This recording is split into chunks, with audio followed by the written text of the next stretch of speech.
Marlboros, com cerca de 9 a 10 centímetros. Só tem 2 peças. E os tão queridos Red Roses. Pode perceber a barbatana, a dorsal já bem marcada, a listrinha vermelha em cima. Tenho 4 unidades, estão entre 7 e 8 centímetros. Lindíssimo.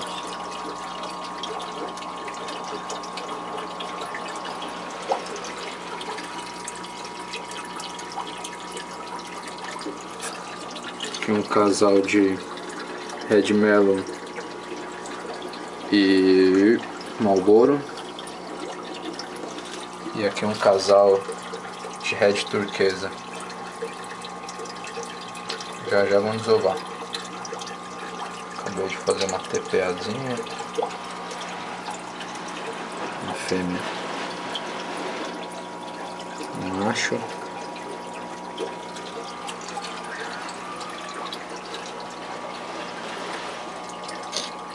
E é isso aí. Acredito que até o fim dessa semana já não tenha mais. Marcadaço.